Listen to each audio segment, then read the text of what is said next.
El abrazo fuerte para toda la gente en Sarapiquí, en diferentes partes del país que la está pasando mal.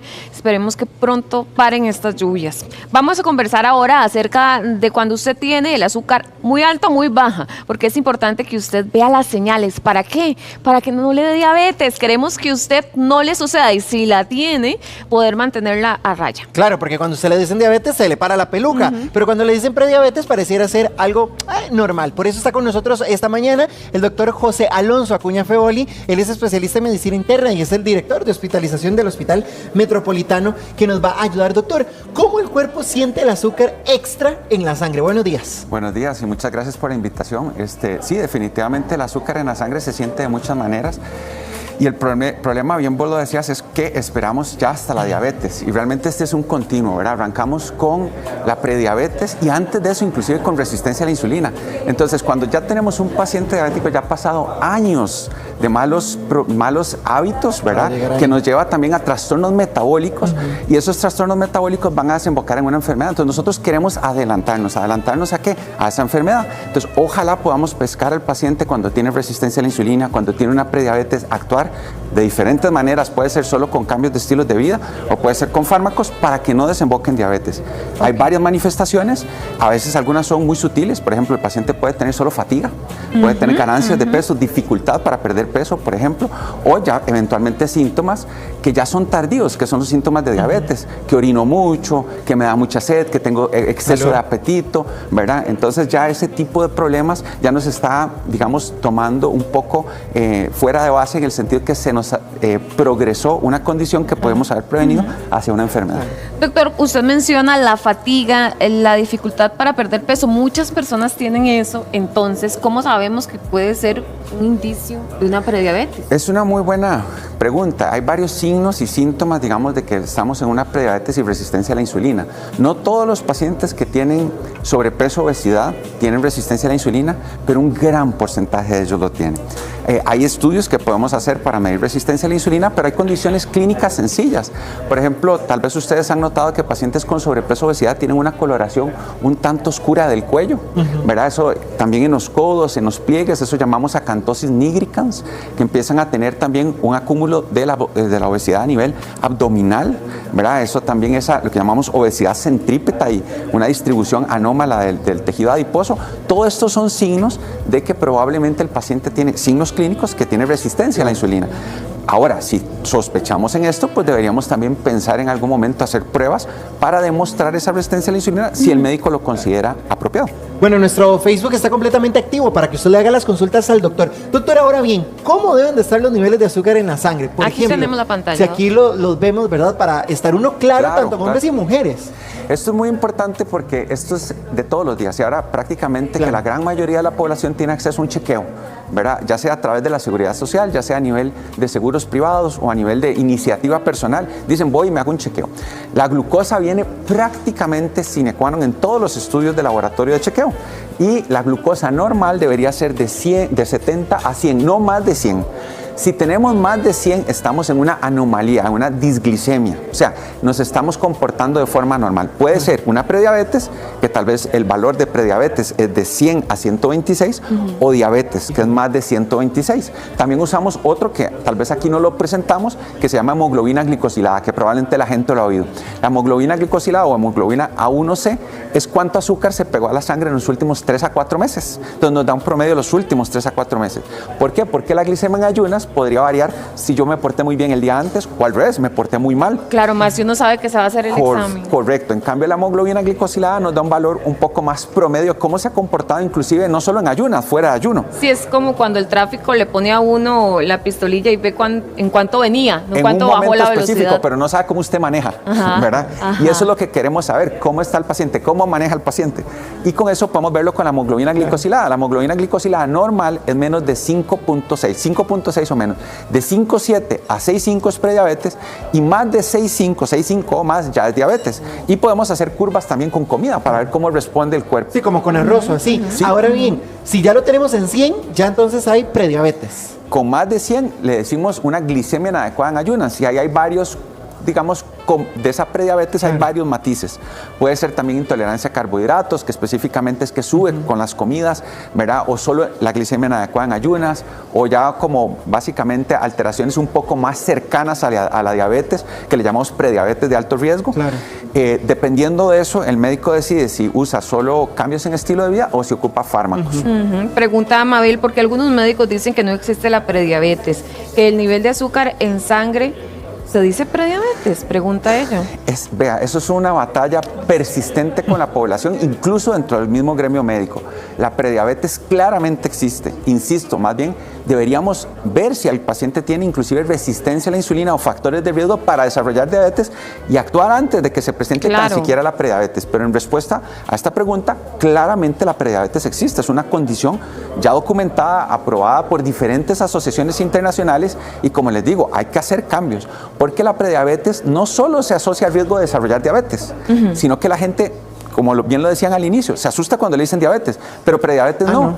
Y la prediabetes, lo voy a decirle a la población, aumenta el riesgo cardiovascular. O sea, si yo estoy prediabético, tengo más riesgo de tener eventos cardiovasculares, de tener un infarto, tener arritmias, tener eventos cerebrovasculares, empezar a hacer daño de los nervios periféricos, yo puedo hacer neuropatía periférica. Entonces, claro, la gente no toma la prediabetes con la seriedad que debería tener. Lo grave que es. Claro. Vea qué interesante lo que nos dice Gaby, que ahora veíamos justamente en la pantalla del diabetes mellitus. Ella nos cuenta que su esposo come demasiados popis y confites. Le hicieron exámenes y salió en 140 la glucosa, doctor.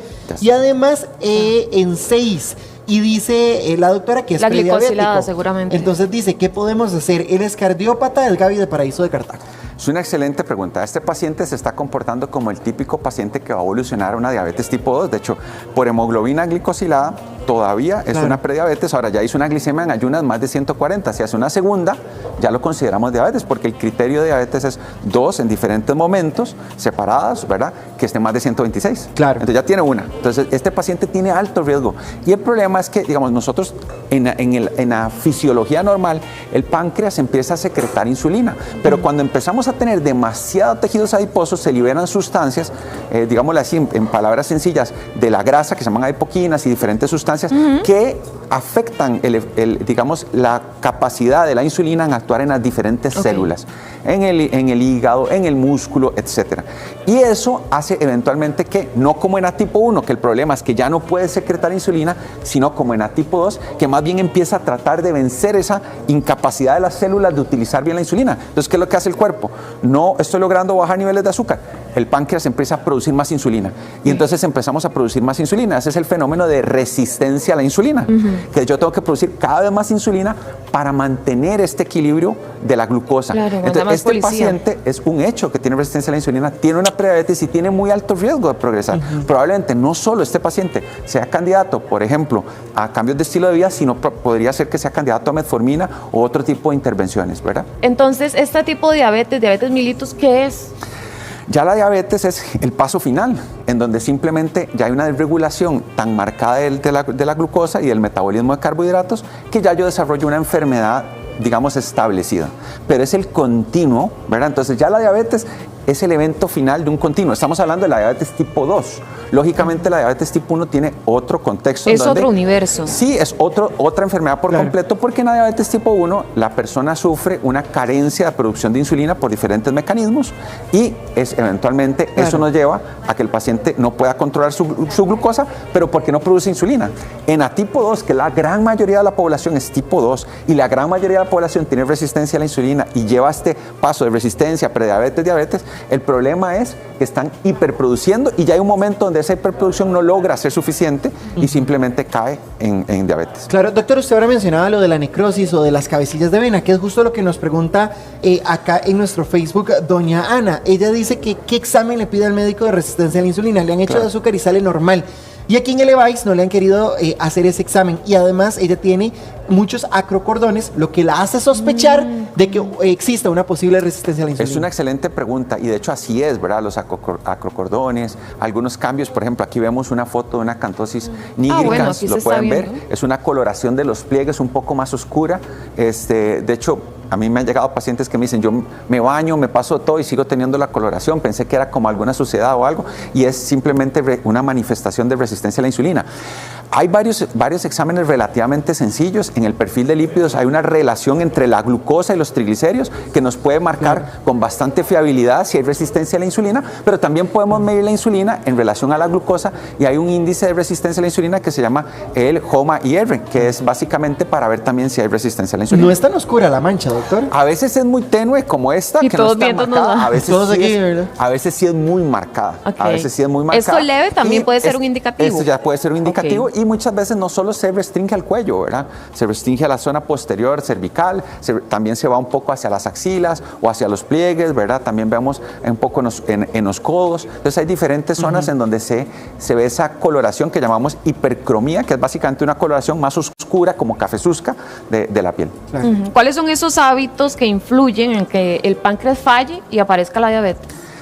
Son muchos, pero vamos a centrarnos en los más frecuentes. Los más frecuentes van sobre la ingesta excesiva de alimentos calóricos, ¿verdad? Nosotros tenemos, a diferencia, digamos, del pasado, estamos hablando de varias décadas atrás, nuestra realidad ahora como sociedad es que tenemos una oferta de alimentos mucho mayor que nuestros bisabuelos, por ejemplo, que tenían que trabajar mucho por tener oferta de alimentos. Nosotros tenemos la oferta de alimentos Sí, en el súper. básicamente en un teléfono. Al frente. Uy, sí, en un teléfono, es ya cierto. yo lo puedo pedir y que venga.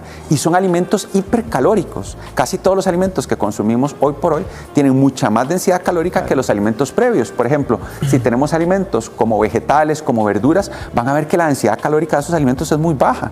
Mientras que ustedes piden, por ejemplo, unas galletas o piden eventualmente una hamburguesa o unas papas fritas, una dona, lo que ustedes gusten en ese momento, hasta un café, que la gente dice, es que voy a tomarme un capuchino.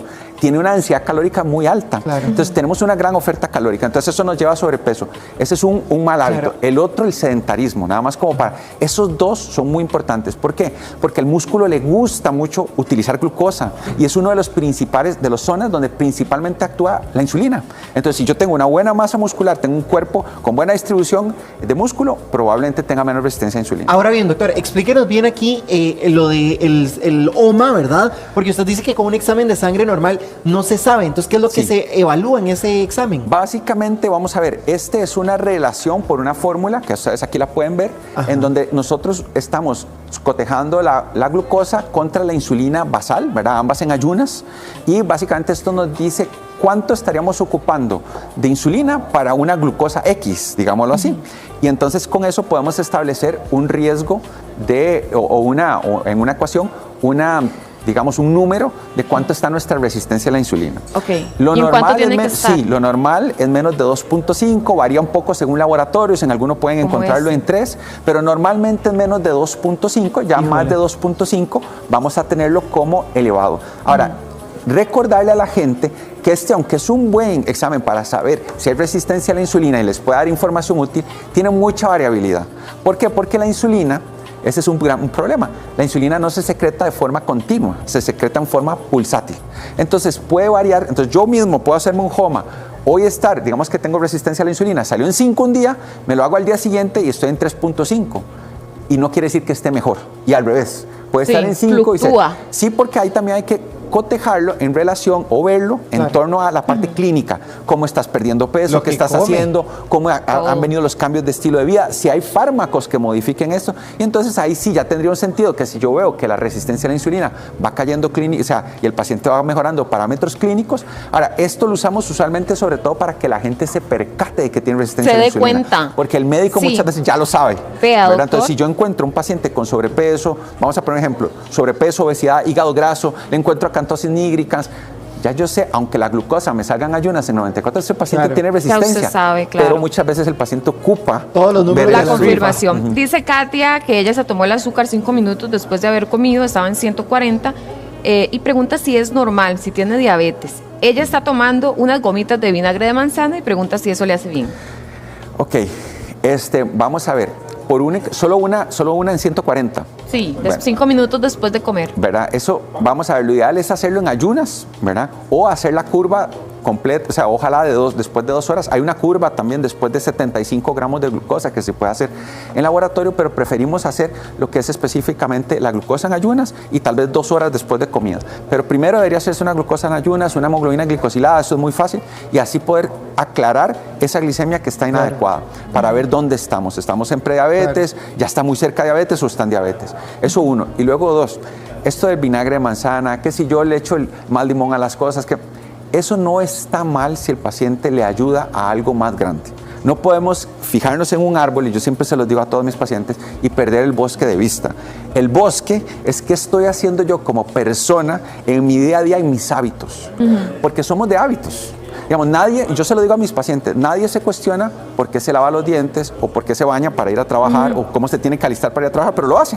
Sí. Pero todos nos cuestionamos por qué, cómo voy a hacer ejercicio, cómo tengo que... Entonces, si uno no mete, ¿verdad? Igual con la alimentación, ¿verdad? Entonces lo hacemos a veces hasta inconsciente. Entonces muchos de los hábitos es lo que va a hacer que nosotros tengamos un resultado X. Entonces no nos enfoquemos en el resultado X, enfoquémonos más bien en ese proceso, ver todo el bosque. Entonces en lugar de decir, quiero el vinagre de manzana para que, o sea, las pastillas de vinagre de manzana o las cápsulas para que me dé un resultado X, veamos qué más en el global yo puedo cambiar de mis hábitos diarios que se conviertan casi que orgánicos. O sea, que yo no tengo que hacer mucho esfuerzo para comer bien, yo no tengo que hacer mucho esfuerzo para hacer ejercicio, porque es parte de la rutina. De la rutina. Doctor, veamos esta pantalla que nos van a poner a continuación. Cuando el azúcar en sangre, ¿verdad?, sube, azúcar alto versus azúcar bajo, ¿cuáles son las diferencias? Esto ya para un diabético es muy importante, porque ya sobre todo el diabético va a tener fármacos que los puede llevar a hipoglicemia.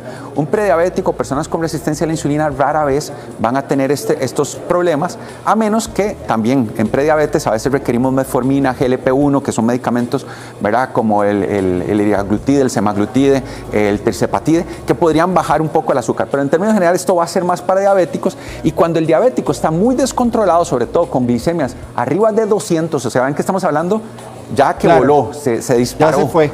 ¿Verdad? Entonces vamos a tener todo esto, mucha sed, ¿verdad? ¿Por qué? Porque el paciente está orinando constantemente el azúcar, ¿verdad? El azúcar, al irse por la orina, yo no puedo orinarla, digamos, de una forma concentrada, jala agua, eso es lo que llama un efecto osmótico, y entonces me va haciendo el efecto como un diurético. Como que deshidrata. Claro, me deshidrato porque está jalando agua, involuntariamente el riñón no tiene la capacidad de poder concentrar suficiente y empieza a perder agua. Y se va deshidratando, entonces le va a dar mucha sed, va a tener que estar yendo al baño más frecuente por ese mismo efecto osmótico, porque es como si estuviera tomando un diurético, va a sentirse fatigado por esa misma deshidratación, puede haber cambios en la visión borrosa, porque también cambia la glucosa en el humor acuoso, entonces el humor acuoso del ojo se vuelve un poco más turbio, ¿verdad? Y puede ser también que empecemos a tener problemas de infecciones recurrentes, cándida o heridas que no cicatrizan bien, porque también la parte vascular y la parte del sistema inmune se va alterando.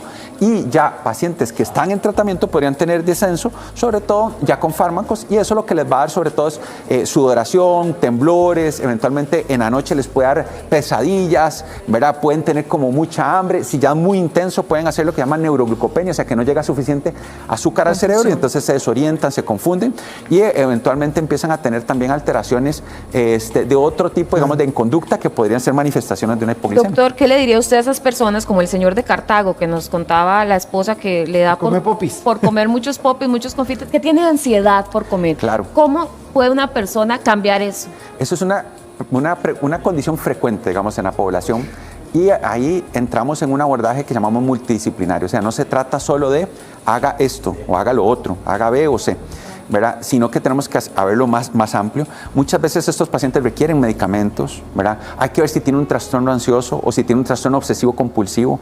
Hay que inclusive aquí podemos involucrar la parte psicológica, lo que se llama terapia cognitiva conductual, que nos ayuda a modificar hábitos involuntarios, ¿verdad? También empezamos con la parte de ejercicio, porque muchas de estas cosas se apaciguan cuando la persona empieza a hacer actividad física, ¿verdad? Siente menos ansiedad, se siente más regulado, baja. Entonces hay muchas cosas que podrían influir en eso. Entonces, en resumen, y ojalá sea así, el tema de comer mucho, sobrepeso, obesidad, debería ser abordado multidisciplinariamente. No es la realidad, por desgracia, de toda la población. Sí, ni de los centros de salud, tanto en medicina pública como en medicina privada. Ojalá fuera así, pero bueno, no siempre lo tenemos. Un paso a la vez, doctor. El panorama ideal. José Alonso Acuña, gracias por acompañarnos. Muy amable, gracias.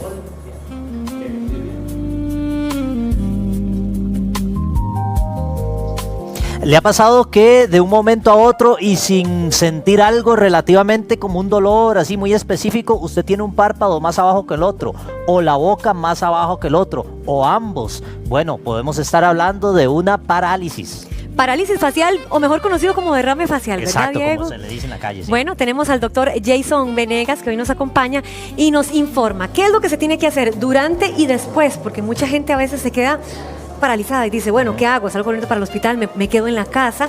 Pues él nos va a dar una guía y también nos va a decir exactamente qué cambia, doctor, en la apariencia del rostro cuando sucede un episodio de esto. Buenos días. Buenos días, muchas gracias por el espacio. Bueno, aquí hay un tema importante que hay que aclarar y es el tema la jerga popular, ¿ok? Generalmente cuando hablamos de derrame se suele relacionar con eventos cerebrovascular, pero también las personas suelen utilizar la palabra derrame facial para hablar de la parálisis facial. Lo otro muy importante aquí que hay que aclarar es que existen dos tipos o dos grandes tipos de parálisis facial, la central y la periférica, ¿ok? La central sí va más relacionado con eventos cerebrovasculares y lo que es la periférica pues tiene que ver con un contexto o una situación multifactorial que es quizás la más frecuente que vemos, ¿verdad? Doctor, ¿y por qué ocurre esto? ¿Verdad? Porque muchas personas dicen, Jay, no, yo estaba tranquilo, me metí al baño, me estaba bañando y de la nada sentí como algo ahí. O sea, ¿por qué es que pasa? Claro, bueno, vamos a ver, y basándome en los dos, yo sé que al fin y al cabo es lo más frecuente la parálisis periférica, pero sí me gustaría hacer diferencia. Generalmente el evento cerebrovascular y el derrame que la gente llama o la parálisis facial central va relacionado a que hay una zona del cerebro que no está recibiendo un flujo sanguíneo porque hay una arteria obstruida, ¿ok? Esa es la parte central. La parte periférica pues sí va más relacionado con un contexto o una situación multifactorial. ¿Qué factores pueden darlo? Bueno, por ahí el estrés, de hecho por ahí estuvimos hablando hace un ratito del tema del estrés, que es un factor importante. La infección del herpes simple, ese herpes que le da a los famosos fuegos que la gente llama, es uno de los factores más importantes. De hecho es quizá la causa más frecuente y más estudiada. También se puede dar por el herpes zóster, el famoso virus que causa la varicela, que también puede reactivarse. Esto es importante. Creo que hay que tener en cuenta y conocer que los virus no se curan. En su mayoría ese tipo de virus se inactivan, tienen una fase latente que están dormidos y con situaciones como el estrés, situaciones inmunológicas se pueden despertar. Más sin embargo hay otras causas, los tumores, eventualmente hay algunas enfermedades autoinmunes, hay una variedad enorme. Ahora que hablamos de la diabetes, es un factor también de riesgo, los diabéticos, las mujeres embarazadas, los pospartos. Doctor, entonces, ¿cómo se altera la posición? Aquí lo tenemos en pantalla. La de la ceja, el ojo, la boca. El ojo, la nariz, bueno, también la boca, hasta el párpado, ¿verdad? ¿Se ve afectado? Claro. De hecho, vamos a ver, dentro de lo más afectado va a ser la parte de la frente, ¿verdad? Que la persona no va a poder arrugar la frente, correcto, la parte de la frente. El tema del párpado como tal, la persona va a tener dificultad para cerrar el ojo completamente. La parte de la ceja va a tener dificultad para subir la ceja. También la parte de la boca, y aquí tiene una alteración tanto desde el punto de vista de función, vamos a ver, es aquella persona que no logra al final y al cabo decir algunas palabras, sobre todo que tienen consonantes como la B, la P o la M, que generalmente necesitamos, como decimos popularmente, inflar los cachetes, y también pues obviamente a veces incluso con la parte de la comida, ¿verdad? Hay pacientes que tienen babeo, etcétera. Doctora, ahora bien, ¿cómo diferenciamos cuando una persona le da un derrame y cuando una persona le da entonces una parálisis facial? ¿Cómo se diferencian? Claro, vamos a ver, aquí hay puntos importantes. Dentro de la parálisis periférica vamos a tener que hay una simetría facial. Generalmente va a haber una afectación completa del lado de la cara y vamos a tener entonces una persona que no va a poder subir las cejas, que no va a poder arrugar la frente, que no va a poder cerrar el párpado de manera adecuada y que cuando, por ejemplo, le decimos que infle los cachetes, no van a poder. La sonrisa se tiende a desviar para el lado sano y la comisura labial se tiende a caer. Mientras tanto que el famoso derrame o evento cerebrovascular, usualmente, y digo usualmente porque en medicina hay diversas presentaciones, pero usualmente va más afectado para la parte inferior de la cara. Entonces una diferencia es, al final del cabo, es pedirle al paciente, levante, y si vemos eventualmente que está arrugando la frente simétricamente, pero que hay una dificultad alrededor de la musculatura de la boca, ahí estamos hablando más de un evento cerebrovascular o pareciera ser más una parálisis central para no encasillarlo en evento cerebrovascular. Lo otro muy importante es el resto de signos y síntomas. Generalmente el evento cerebrovascular va acompañado de otras sintomatologías, otros signos. Por ejemplo, hay una estrategia estrategia que se llama la estrategia Camaleón, que lo que viene es a valorar 4 pilares fundamentales para ayudarnos a actuar de manera rápida. Uno es la K, que es la cara, entonces sí, tenemos una simetría repentina. La MA, que es de mano, que también aplica para el brazo, que es cuando le pedimos al paciente que levante los brazos, que los sostenga y no puede levantarlo, no puede sostenerlo o se le cae. Ya ahí hay una afectación motora fuera de la cara. Igual pasa con la pierna. Y luego tenemos LE de lenguaje. Vamos a ver, el paciente como tal que tiene un evento cerebrovascular puede tener varias presentaciones, pero lo más frecuente es o que no entienda lo que se le está diciendo, que no comprenda lo que él está diciendo o que tenga dificultad funcional para decirlo. Entonces, en la parálisis periférica como tal es más un tema de gesticulación, es decir, el paciente entiende, sabe lo que está hablando, no está diciendo incoherencias, es totalmente coherente, pero la parte muscular le está dificultando poder hablar de mejor manera. Doctor, a veces uno se levanta y siente como un párpado más caído que el otro. Bueno, imagino que en la mayoría de los casos esto es normal, pero una parálisis facial periférica puede ocurrir de un día para otro sin avisar. En cualquier momento, y es bastante frecuente incluso que la persona se levante, se meta al baño y en el baño diga, o sea, algo está pasando, siento la cara diferente. Y es bastante frecuente que eso suceda. Aquí es importante tomar en cuenta que una vez que se identifica, lo ideal es que la persona acuda lo antes posible, porque el tiempo va a ser fundamental en el manejo, tanto si fuera un evento cerebrovascular o una parálisis central como si fuera periférica. Claro. Doctor, vea lo que nos dice Jessica. ¿Cuáles son los síntomas de esos derrames? ¿El estrés puede causarlo? Y le pregunto porque, para que usted nos cuente si la persona puede sentir algo días previos a que se dé el evento. Claro, vamos a ver, la sintomatología es sumamente variada. Tenemos pacientes eventualmente que 2-3 días antes inician con un dolor generalmente detrás de la oreja.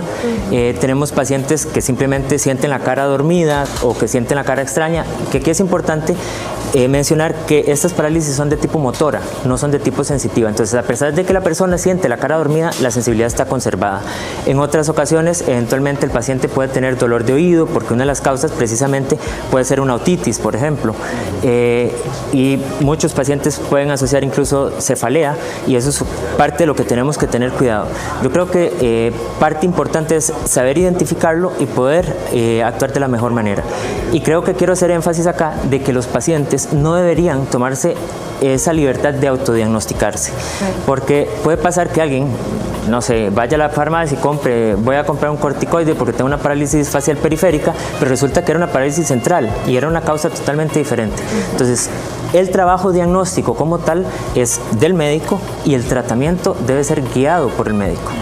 Doctor, ahora de hecho antes de estar en cámaras estábamos hablando del caso de un compañero que le dio una parálisis facial y también dentro de sus síntomas está la desviación o caída de un lado de la boca, que eso es como lo más común. Pero hagamos un repaso por estas 4 cosas que la gente siente más.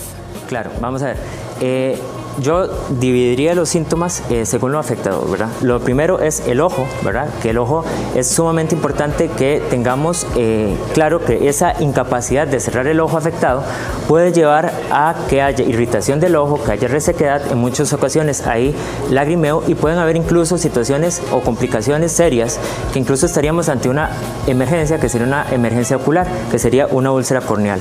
El tema de la desviación o la caída de un lado de la boca, efectivamente, pues es muy notorio, pero también la parte de la funcionabilidad. O sea, es una persona que está comiendo y de un pronto a otro la comida se le va quedando en el lado afectado, que puede tener babeo, que al final y al cabo le va a dificultar poder comunicarse libremente, con algunas palabras les va a costar gesticularlo. El tema de la movilidad de la ceja y la frente es bastante notorio también, pero yo creo que también hay que tomar, y generalmente pasamos por desapercibidos, el tema emocional. Claro. Imagínense lo que es levantarse un día y literalmente su tarjeta de presentación, que es su cara, no está funcionando igual. Claro. Y generalmente pues esto viene también acompañado de la ansiedad de qué es lo que está pasando. ¿Es eventualmente un evento cerebrovascular o eventualmente es una parálisis facial?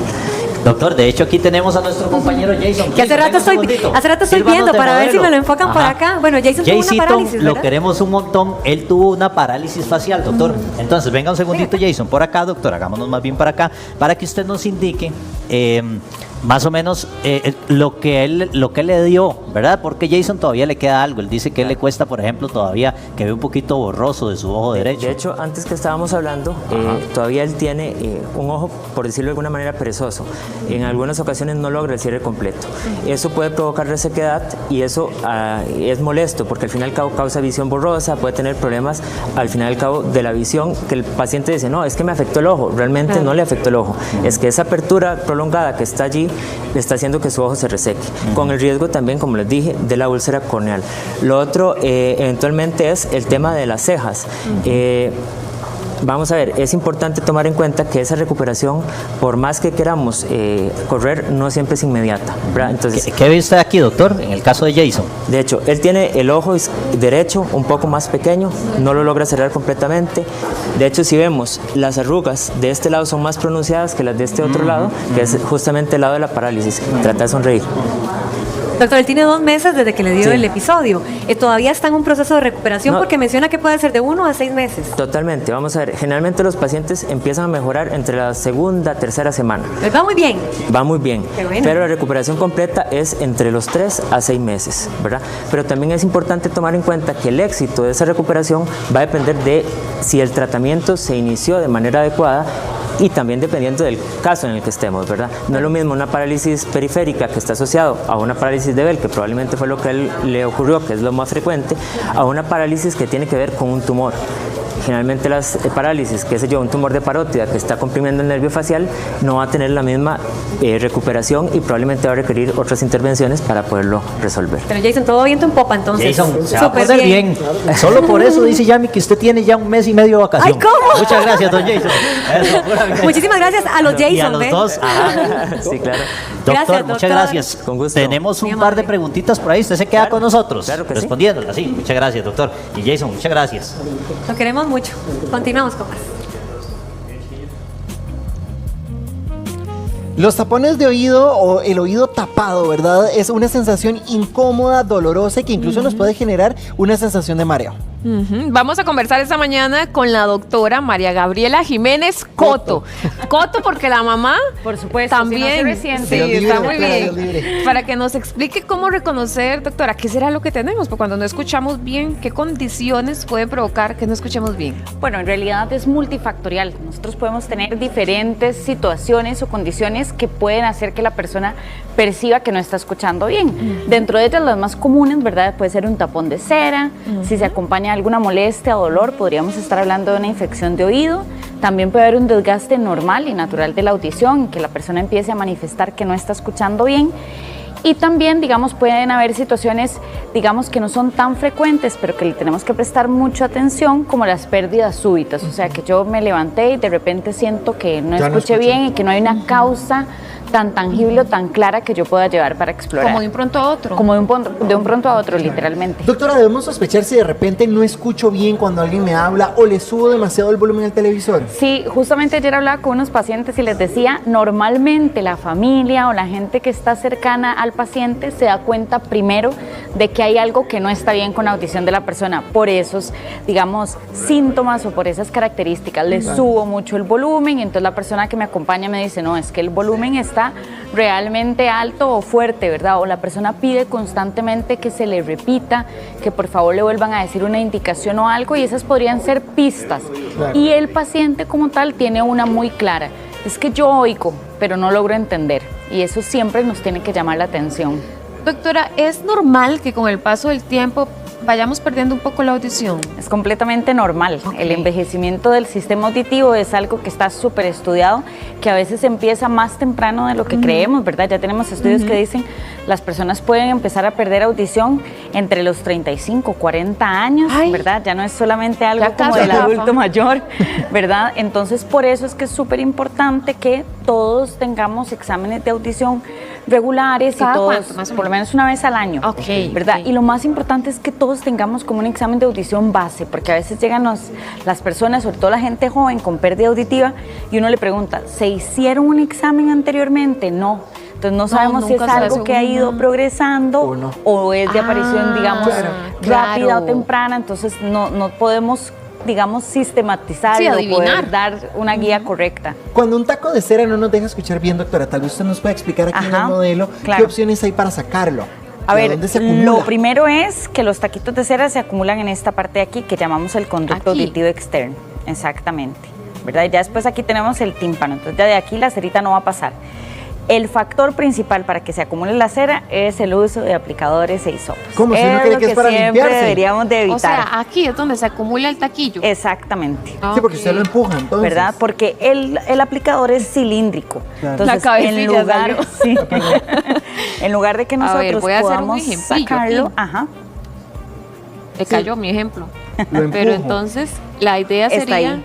que se quede ahí pegado. exactamente. Claro, y yo meto el aplicador y entonces más bien lo hago para Lo adentro. empujo. Entonces, Ay. el Ajá. conducto auditivo tiene una parte que es cartilaginosa, ¿verdad? Entonces, que cada vez que bostezamos, masticamos y demás, se mueve y nos ayuda a sacar naturalmente la cerita, pero Ahí lo tiene una metemos. parte ya más adentro, más cerquita del tímpano, que es ósea.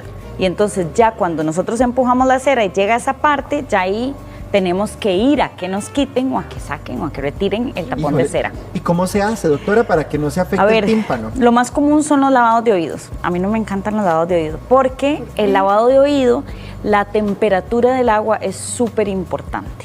Porque si el agua está muy fría o si el agua está muy caliente, puede Problemas. ocasionar una crisis de vértigo en el paciente.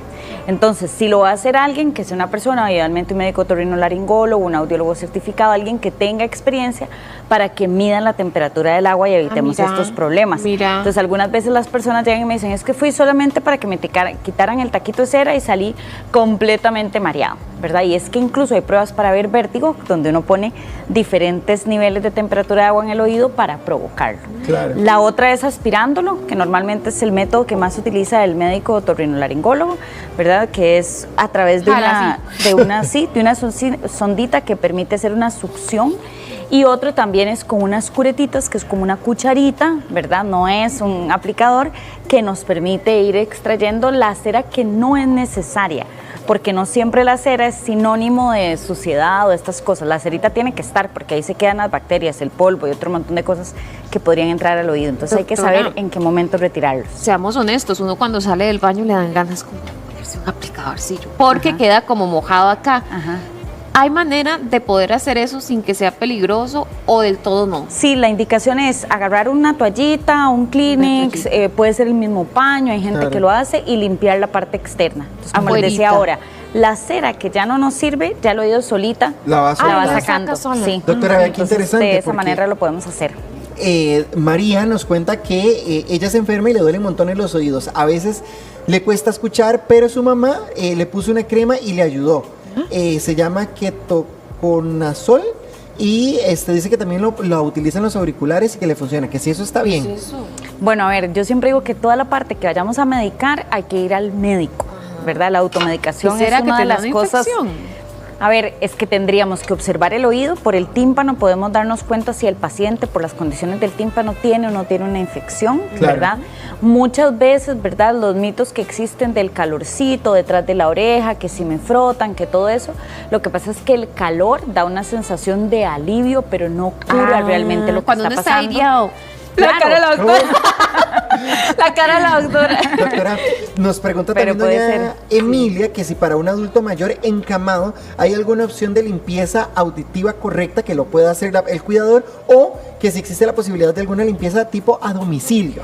A ver, en realidad la limpieza, lo que les estaba diciendo, es un pañito en el dedito y limpiar por fuera. Si ellos Así, literal. tienen literal la parte externa de la orejita, el conducto hasta donde llegue el dedo índice, es suficiente, ¿verdad? El Pero índice. es que el índice, no el meñique, Y uno. el índice, ¿verdad? El gordo. Pero lo que pasa es que tenemos este concepto de que la cera es suciedad. La gente no tiene Nada que estar que ver. pensando, preocupado por tendré limpio el oído. O sea, con solamente el pañito es la limpieza correcta. Claro. Sobre todo si la persona está encamada. Si ya es porque la persona no escucha y demás, pues se puede consultar. Hay algunas clínicas y algunos servicios que dan este tipo de asistencia a domicilio, pero siempre tiene que ser un Claro. profesional. Esa es la parte Oye, como doña más Emilia, por importante. favor. Sí. O sea, lo puede hacer Emilia. usted y si siente que por no... fuera, Ajá, ¿verdad? exacto. Porque también podrían ser otras causas que estén dándole síntomas Claro. de que no escucha bien. Doña Sofía pregunta por cuando uno le pica mucho el oído. Claro, la sensación directa que uno quiere es terrible. rascarse. Meterse una Porque llave, si un uno le lapicero, pica, lo que sea. Usted sí, ve a la se rasca, gente. ¿verdad? Yo le Pero digo- ¿qué pasa si uno introduce aquí algo y cómo se puede aliviar esa Es picazón? que lo que sucede es que el espacio entre, digamos, entre el conductito, ¿verdad? El huequito, por Claro. decirlo así, y el tímpano es realmente pequeño. Estamos hablando chiquitito. de milímetros. Entonces, el tema del aplicador, de la llave, de la tapa, o sea, hay demasiadas... lapicero. La prensa, el lapicero que la gente normalmente se mete, es que no dimensionan este espacio que es tan pequeño. Claro. Entonces, digamos, a nosotros nos han llegado pacientes que el papá se estaba limpiando en el baño con el aplicador y el hijo le empujó el codo Ay, y el aplicador pérdida entró y total. perforó el tímpano. Ay, y eso se santísimo. convierte en una complicación. Primero que es doloroso y ¿Puede molesto. perder la audición? No la van a perder en su totalidad, pero sí va a haber una pérdida de Disminuye. audición temporal. Hay que ver si el tímpano se va a regenerar, si no se va a regenerar. Sí, es una torta. Si después requiere un procedimiento médico para cerrar ese orificio. O sea, es toda una complicación. Y las más comunes que nosotros vemos son accidentales. Es que mi mamá, como me limpia con la prensa del pelo, me lo metió mal. Y la membrana también, digamos, el tímpano es una membrana que son milímetros. Algo más elegante. Tenemos a Miriam Blanco que hoy nos acompaña. Bienvenida. Hola, ¿cómo están? Bien, gracias. ¿Cuáles son estas tendencias? Miriam, tenemos a nuestra pequeña modelo. Exactamente, aquí nuestra modelo tiene un vestido corto que lo podemos utilizar para baile de graduación, para quinceañeras o algún evento especial. Está precioso. Ese está muy lindo, el color moradito, está muy en tendencia. Ves que las flores vienen en un color diferente que le hace un contraste muy bonito al vestido. También veo que vienen aplicaciones de la mano con brillo. El Exacto. tul característico que es como más como para niña, pero podría decir que este es el estilo más en tendencia. Este es el estilo más en tendencia que le gusta mucho a las muchachas. Usted sabe que a ellas les gusta el brillo, les gusta verse lindas, es una ocasión muy especial, entonces ese tipo de vestido las hace sentir como una princesa. Preciosa. Bueno, Exacto. tenemos a nuestra próxima modelo. Ajá. Ella ya viene con un color como esmeralda, digo yo. Sí, es un verde como un verde esmeralda, exactamente. ¿Este para qué lo recomendaría, Miriam? Los vestidos cortos, más que todo para niñas de sexto grado o acompañantes para una cena que tengamos de 15 años o de graduaciones. ¿Por qué? Porque él es como más juvenil, ¿verdad? Es como más de niña, más delicadito. Ves que los apliques y todos son como más pequeñitos. Entonces no deja de ser un vestido que haga verse más grande a la niña, Bueno. sino que seguimos sobre esa gama. Y yo como mamá puedo opinar de que a veces uno no quiere que las niñas crucen esa raya. Exactamente. Que no se vean más grandes de lo Que no normal, se que vean sigan más siendo grandes. niñas. Exacto, Pero que se exacto. vean lindas. Bueno, ahí están esas otras dos opciones. Ahora, para una Ahora. mujer que se quiera ver más sexy, ya más grande. Ok, vean, las chicas de quinto año que se gradúan, las quinceañeras también les gusta este tipo de vestido. ¿Por qué? Porque brilla, realza. Ves el straple que él tiene, ¿verdad? Que les hace Claro. ver muy sexy, las hace ver muy, muy lindas esa fecha, que es lo que ellas buscan, Además de ¿verdad? que yo lo veo también muy femenino. El escote está pronunciado, pero no pasa la línea también. Está muy Exacto, bonito. no es un escote vulgar, ¿verdad? Que uno dice que hay cositas que no se deben de pasar. Vea que él brilla por todos lados, tiene unas varillitas que les acentúa mucho a la hora de la cintura. Entonces eso les encanta. Esto tiene una transparencia en el torso. Tiene una transparencia exactamente, pero ves que por el brillo se disimula súper bien. Se ve muy lindo. Exacto. ¿Qué color podría, o sea, es como un celeste, es que no es sé. como un celeste grisáceo, podría decirse, ¿verdad? ¿Y a qué tonos de piel le va? ¿Los fríos o los más cálidos? Siento que le van los dos tipos de pieles, porque tanto como a una persona, digamos, de piel morena, como la modelo, como una pielcita blanca, también le realza bastante. Si a uno le invitan a un matrimonio en la noche, también es válido un diseño de estos. Por supuesto. Recordemos que lo que es, digamos, los colores, siempre los invitados lo van a limitar, pero es un vestido que se puede usar perfectamente para un matrimonio. Está precioso. Bueno, aquí tenemos este otro que me parece que es como semicorte princesa. Es semicorte princesa, exactamente. Es un vestido que a las chicas que les encanta mucho. Viene straple también, tiene un corset en la parte de la espalda, pero también se las hace sentirse como unas reinas, ¿verdad? Y jovencitas, en ese prime de la vida, que aprovechen. Ay, ¿verdad? No, qué lindas. Y este rosado está volviendo otra vez. Está volviendo. Verás que el rosado está muy en tendencia para este año. El rosado, el celeste, el amarillo. Y el rosado a las chicas les encanta bastante. Eso tiene como un corset. Eso tiene un corset que les encanta porque les acintura en la parte de la espalda, entonces no permite que el straple se baje, entonces las hace sentir muy seguras. ¿Cómo se hace con el largo, Miriam, a la hora de comprar el vestido? Ok, el largo sí, digamos, hay que cortarlo, ¿verdad? Sí, digamos, sabemos... Sí hay que comprarlo con antelación. Exactamente, sí hay que arreglarlo, pero es algo que siempre se hace, la modista lo realiza. ¿Es un servicio que hacen ustedes? Es un servicio que siempre lo tenemos nosotros en la tienda. Vean qué elegancia. Y ese otro tipo de vestido nos sirve mucho para las chicas que no quieren, ¿verdad?, enseñar tanto, o para las acompañantes, las mamás, las hermanas que quieren algo como más discreto, pero ves que el brillo del vestido, la tela, todo eso hace que se vea súper bien. Y se acentúen todos esos atributos perfectamente. Exactamente, ves que los pliegues que él tiene en el busto, la cintura, los cortes que tiene a lo largo, ayudan mucho. Y me encanta que es brillante, pero a la vez no, es que es un brillo también muy discreto. Exactamente. No deja de verse sexy,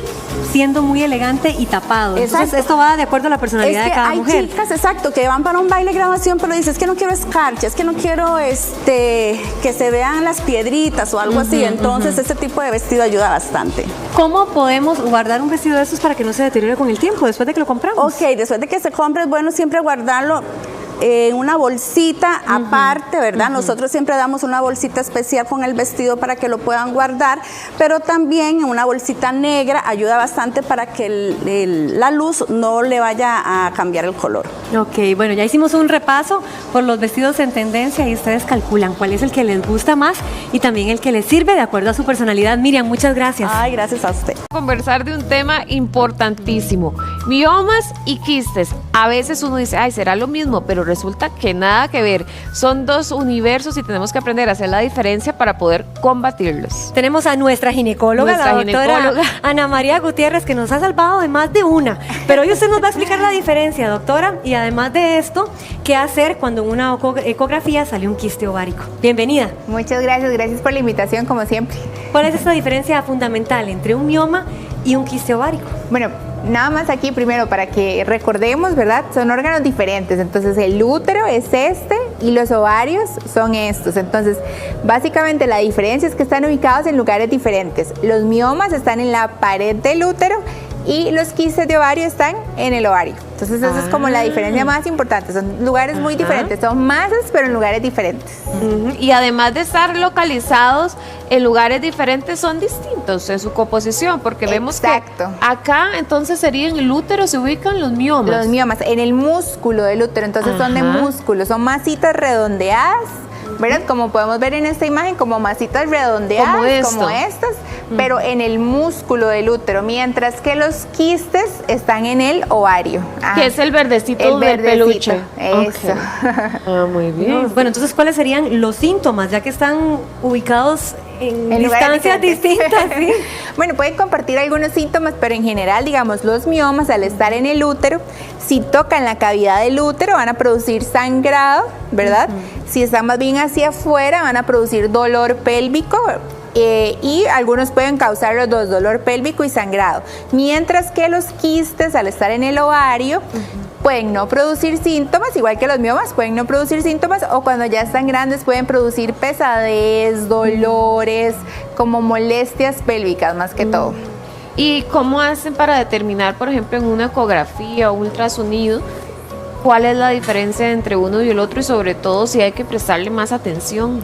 Que en el ultrasonido, ecografía es ultrasonido, ¿verdad? Y nos va a servir muchísimo para detectar las características. Entonces, por ejemplo, en los miomas podemos ver si los miomas van creciendo de tamaño, si van cambiando de características, ¿verdad? Si los miomas, por ejemplo, están más hacia la cavidad del útero, podemos identificar si están causando sangrados.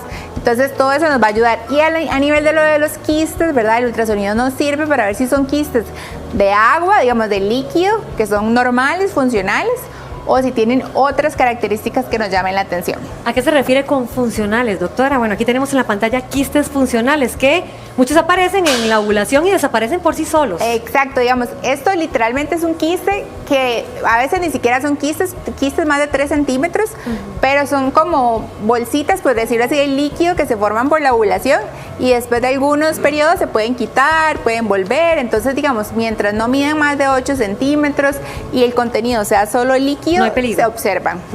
¿Y cómo se sabe si el contenido es solo líquido y no otra masilla? Como ultrasonido. Como ultrasonido. Sí, el ultrasonido definitivamente nos va a ayudar a detectar cuando hay características que hay que prestarles atención o cuando es solo líquido. Cuando mide más de 8 centímetros, ¿qué pasa? Bueno, eso iba a preguntar yo. Sí, porque usa el 8 centímetros. 8 centímetros es como el límite porque en 8 centímetros el riesgo de que se tuerza el útero por el quiste es mayor. Entonces, usualmente, si miden más de 8 centímetros, es mejor que se me paró el quitarlos. pelo de imaginarme lo que es. Doctora, ¿estos quistes se eliminan solos? ¿El cuerpo tiene la capacidad si son muy pequeños o no? Depende. Digamos, si por ejemplo es un quiste funcional, simple, pequeño, menor a 8 centímetros, pues uno le puede dar tiempo a que el cuerpo lo elimine solo.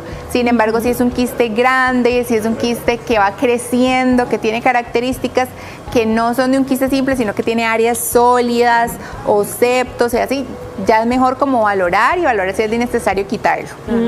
Doctora, sabemos que ya no se llama síndrome de ovario poliquístico, que el que se llamaba antes así. ¿Tiene alguna diferencia con los quistes? Claro, porque el síndrome ahora se llama, es un poco difícil de decir, pero síndrome ovárico metabólico poliendocrino, ¿verdad? Y lo que quiere decir, por eso le quitaron el nombre, para que no los confundamos con quistes, porque en realidad ese síndrome es un síndrome hormonal metabólico. Entonces, no son quistes en los ovarios, sino que son ovarios grandecitos, porque por el trastorno hormonal no está funcionando bien el ovario. ¿Qué debe de analizar el ginecólogo o la ginecóloga cuando hace el ultrasonido exactamente? Sí, eso es, bueno, nosotros siempre hacemos ultrasonido transvaginal si la paciente ya ha tenido, digamos, relaciones, porque nos permite ver un poquito más a detalle, y lo que nosotros valoramos, digamos, es el útero, vemos las paredes del útero, vemos si hay masas, si esas masas van creciendo, si tienen más sangre de lo normal o si no. Y además, los quistes en los ovarios, podemos, digamos, ver si los ovarios están normales, si están agrandados, si tienen algún quiste y las características de ese quiste. Dice Cris que si es normal que al tener una laparotomía con forectomía bilateral, que ahora usted nos va a explicar qué es eso, de ambos lados, después de 6 meses de la operación, tenga sangrados vaginales. Aún tengo el útero y tengo 30 años. Sí, oforectomía bilateral es que le quitaron los 2 ovarios, ¿verdad? Pero bueno, habría que ver si le están dando terapia de hormonas y, digamos, teniendo el útero sigue presente, aunque no está en los ovarios, si ella está recibiendo hormonas, puede ser que sangre. Entonces hay que ver si está recibiendo hormonas y realizar un ultrasonido para ver qué pueden ser sus causas de sangrado. Tengo una pregunta de Carol, pero yo creo que Mari sí tiene señal. Dice que no todo, si no todo se ve con ultrasonido vaginal, si la histerectomía diagnóstica duele o no. La histerectomía diagnóstica. Histerescopía diagnóstica, perdón.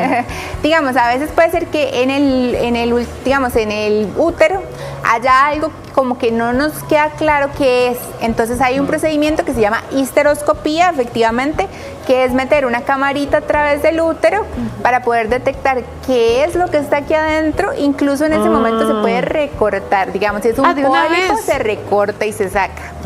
Sí. Bueno, ya tengo señal. Tenemos ahora sí la pregunta de Cris. Dice que si habrá algún lugar donde hagan un mapeo de endometriosis, ya que la caja no tiene espacio para hacerlo.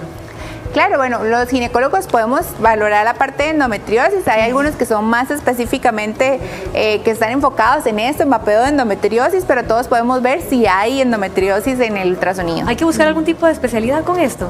Es que, digamos, hay unos que están específicamente como más tienen como capacitaciones extra para ver si, por ejemplo, hay endometriosis en vejiga, en recto o en otras partes que, pues, a veces es un poquito difícil de localizar, pero en general los ginecólogos podemos ver todo si hay como en ovarios, en útero, o sea, como cerca del útero o en algunas partes de la pelvis. Usted nos explicaba que el quiste se saca cuando mide más de 8, pero ¿qué pasa con el mioma, el que se hace acá en el músculo? En el útero, sí.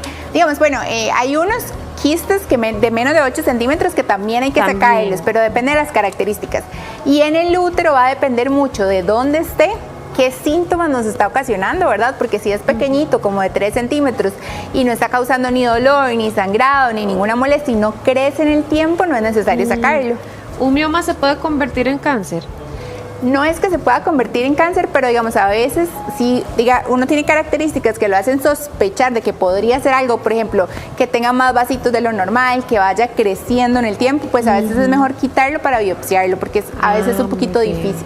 Daniela está preocupada porque dice que le hicieron un ultrasonido hace un par de años y que le dijeron que tenía un quiste dentro de otro. ¿Esto afecta para quedar embarazada? Imagino que ella en un futuro quiere pedir bebés. Pues es que va a depender mucho de las características del quiste, qué tipo de quiste tiene, si hay que quitarlo o no, pero usualmente con solo un ovario, si tuvieran que quitarle uno, con solo un ovario igual puede quedar embarazadito. Por acá está preguntando Isaac, ¿cómo controlar el dolor por quistes? ¿Qué se puede tomar mientras tiene esa condición? Sí.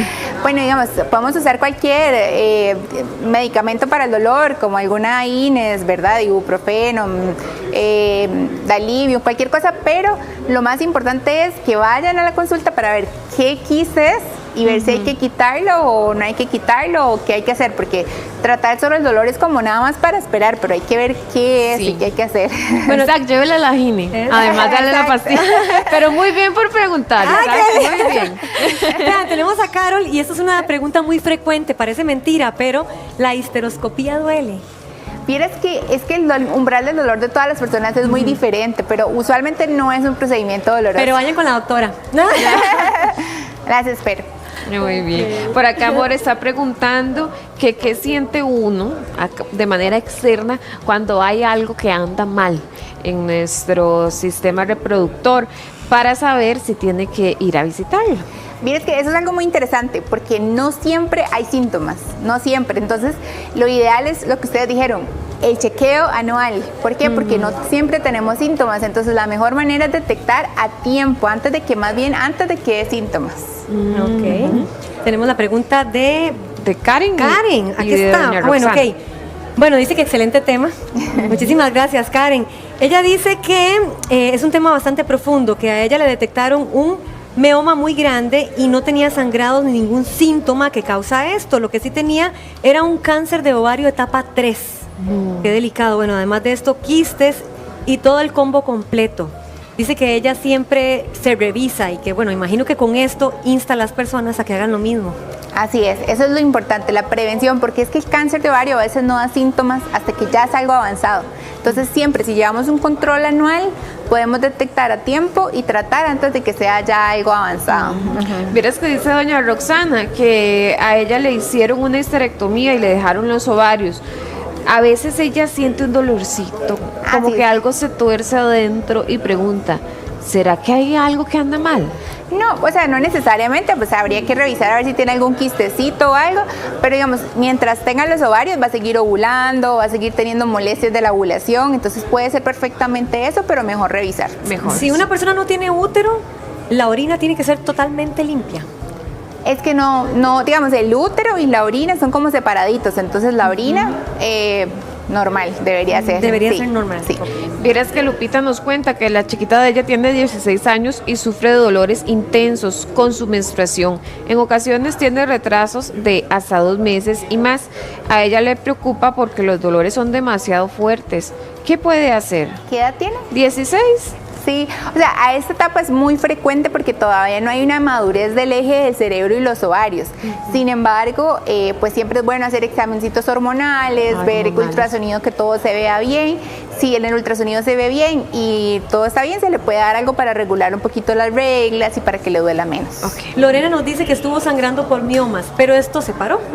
Dice que es bueno o malo. ¿Qué tiene que hacer ella?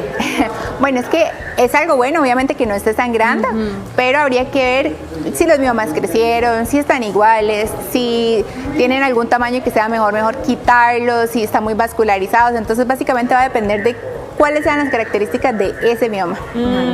Vieras que Bonnie quiere preguntarle, porque a ella le han dicho que tiene un quiste, pero cada vez que le viene la regla se deshace, luego vuelve y aparece. Ella no entiende muy bien qué es lo que está pasando, porque se pone muy mal y le duele. Puede ser esos quistes funcionales que salen, ¿verdad? Con algunas ovulaciones puede parecer quistes funcionales, y mientras sea pequeño, que el dolor sea leve, pues no pasa nada, pero siempre revisar. Prevención. Siempre lo decimos, doctora. Gracias por acompañarnos. Muchas gracias. Siempre es un gusto tenerla por acá. Tenemos cita ahora. Sí, ahora nos vemos nuevamente. Sí. Nos vemos. Continuamos, Gracias. chicos. Continuamos.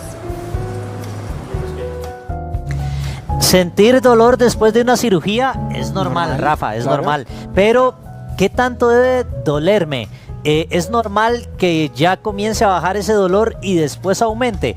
Hoy lo vamos a hablar con una profesional, Rafa. Exactamente, tenemos a las recomendaciones de la doctora Andrea Cartine Saborío, que nos acompaña esta mañana. Doctora, ¿qué tal? Muy buenos días. Y por favor, cuéntenos cómo debe ser el manejo del dolor después de alguna operación. Bueno, creo que antes de empezar con el manejo del dolor es importante saber qué tipo de cirugía ha sido sometido, porque no podemos comparar una cirugía de muelas con una cirugía de un apéndice o una cirugía de un reemplazo de una cadera, una rodilla, una fractura.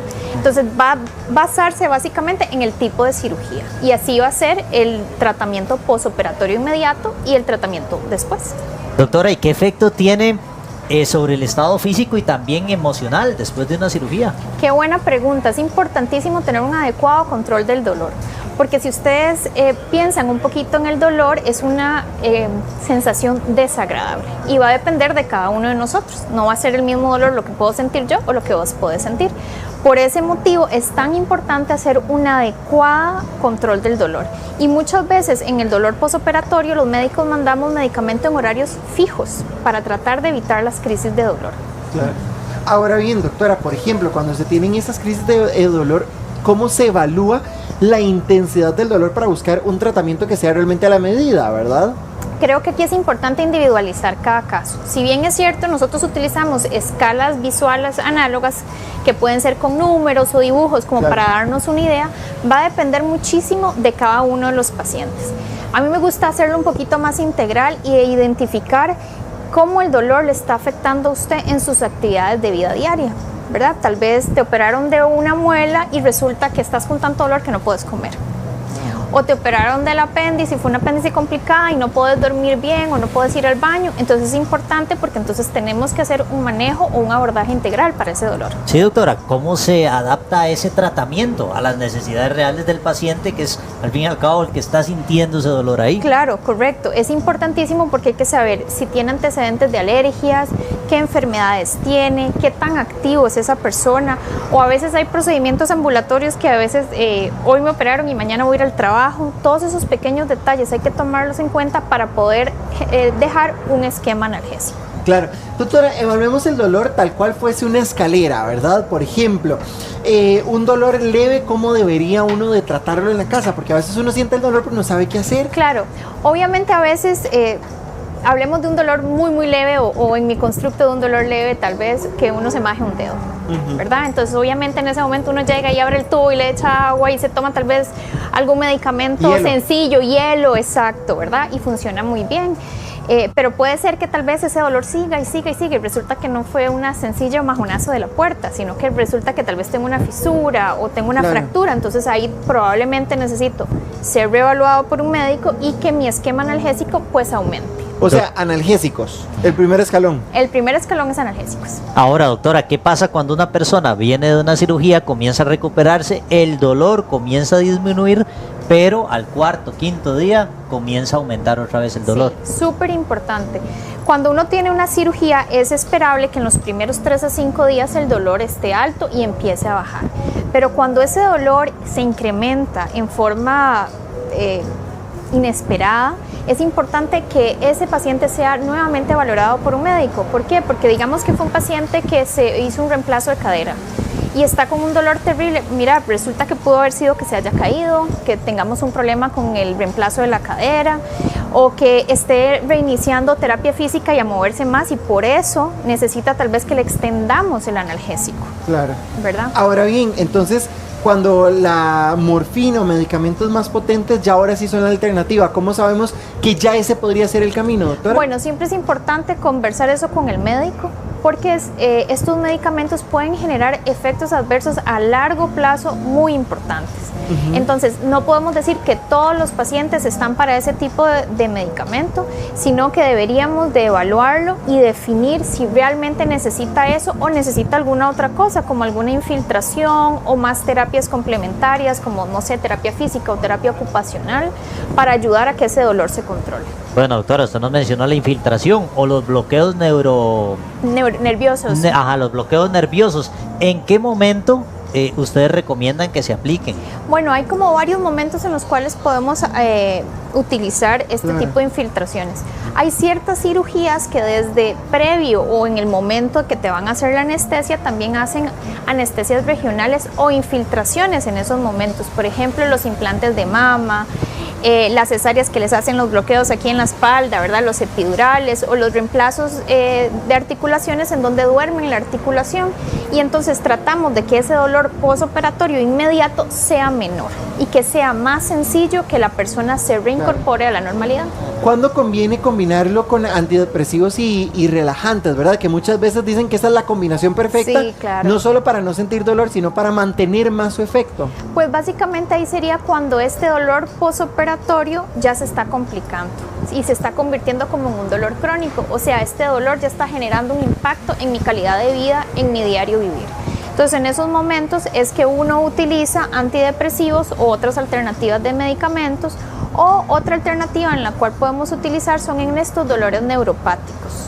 Claro. Doctora, vea lo que nos pregunta Yaja en nuestro Facebook.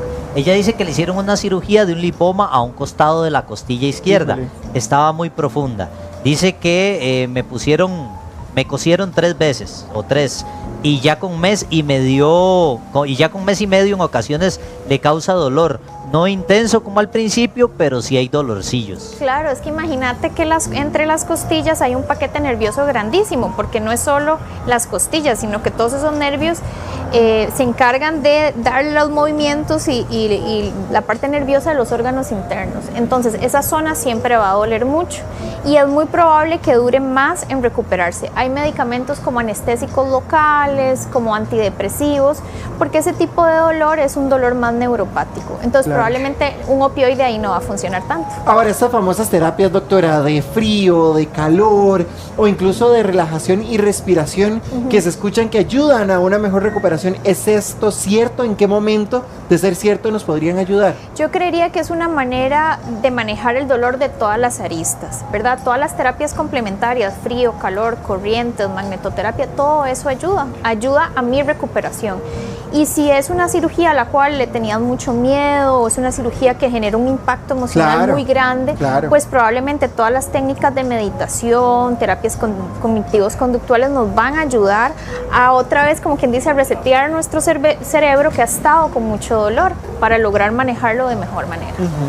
Doctora, ahora, después de una cirugía, la gente queda con dolor, ¿verdad? Sí. ¿En qué momento es bueno, digamos, aguantarse un poquitito, confiar en los tratamientos que envían y en qué momento es mejor decir, no, ya es mejor ir a visitar a un médico?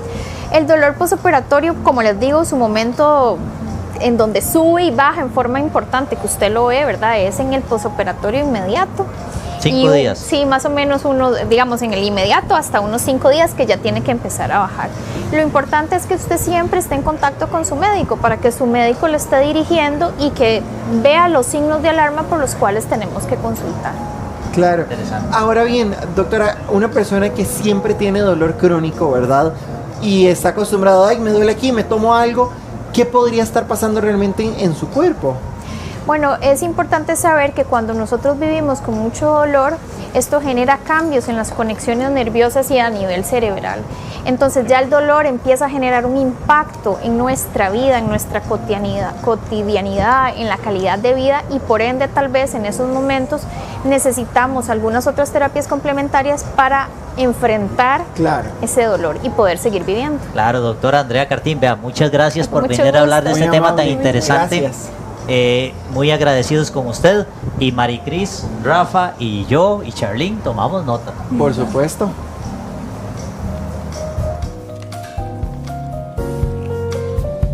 ¿Ves? Eso me recuerda que allá llegó la hora de tomar café. Ay, sí, qué rico. Bueno, más o menos. Lo que pasa es que uno toma café todo el día. Ah, ese es el tema. Bueno, entonces que siga entre maestros para irnos a Yo cafetear. estoy segura que Ginecita por ahí seguro tiene una tacita de café. ¿Cómo va ese síndrome del impostor, compañeros? Adelante. Buenos días, hola Charlene y Maricris, qué bueno que hoy nos acompañen una mañana más en Entre Maestros, porque este síndrome del impostor nos hace cuestionarnos tanto, que muchas veces tomamos decisiones que después nos podemos arrepentir. Ve, aquí justamente eso estábamos hablando. Mientras los estábamos esperando ustedes que se nos unieran en la conversación, yo les contaba que yo he tomado hasta la decisión de renunciar a trabajos simplemente por esa voz que me dice, no, esto te quedó muy grande, esto no era para vos. Y yo creo que ahí está el detalle, las decisiones que tomamos a partir de lo que nos vamos diciendo nosotros mismos por el síndrome del impostor. Doña Ingrid Rojas, una mañana más que nos acompaña aquí en Entre Maestros, y que el síndrome del impostor puede aparecernos en cualquier momento, doña Ingrid. No hay edad, o sea, esto es una maravilla, porque esto es emociones, o sea, exactamente lo que estás diciendo, Ginés. Te moviste porque sentías, entonces lo que siento hace que actúe, y ahí es donde entra el sabotaje, porque entonces empiezo a hacer cosas como esta, me tengo que ir porque no es suficiente, me tengo que mover porque no me alcanza. No, eso es un tema lindísimo, chiquillos, tenemos para el rato. Vamos a poder aprovecharlo bastante, y también queremos darle la bienvenida a Entre Maestros Alberto Esquivel, psicólogo, que también nos va a dar su aporte. Muchas gracias, un gusto estar por acá otra vez. Qué bueno, qué dicha. Vamos a repasar el contexto que tenemos para hoy y cómo vamos a explicar lo que es el síndrome del impostor y el autosabotaje también en la siguiente nota.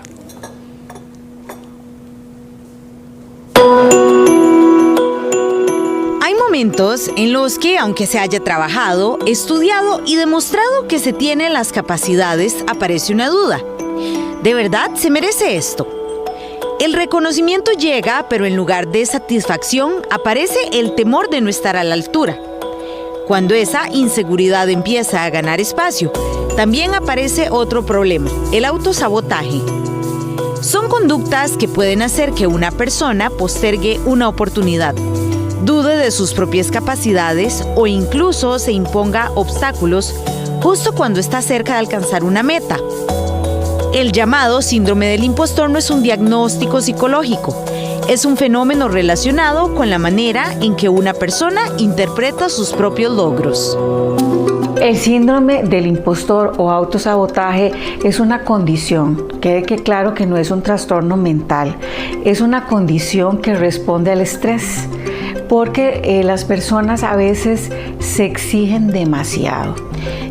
A veces ha pasado que han tenido malas experiencias con jefaturas o cuando estaban en la universidad, que hicieron un esfuerzo muy grande y no se les valoró, y ahí va quedando como un susto, va quedando como un miedo y la sensación de que no soy lo suficiente. El síndrome del impostor se ubica más en el aquí y en el ahora.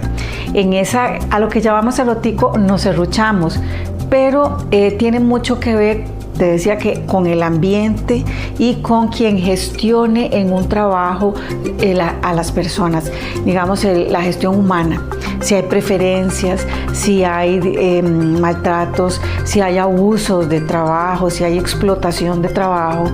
La persona nunca va a saber el límite entre lo estoy haciendo bien porque yo me lo valoro o lo estoy haciendo bien porque me lo valora una jefatura. Hay ciertos patrones o conductas que nos permiten reconocer los síntomas o saber si tenemos este síndrome. Tener dudas no significa que exista un síndrome como tal, ni que cada conducta de postergación sea autosabotaje. Pero cuando estos pensamientos se vuelven frecuentes y empiezan a limitar decisiones, oportunidades o bienestar, conviene prestarles atención. Que ante la adversidad, ante lo desconocido, ante el error, ante todo lo malo que yo haya sentido y pensado, siempre hay una segunda oportunidad para reponer, para reparar, para empezar, y el autoamor es vital en este proceso, aunque duela. Porque reconocer una dificultad no significa etiquetarse. El objetivo es identificar cuando la duda deja de ser una señal pasajera y empieza a convertirse en una barrera.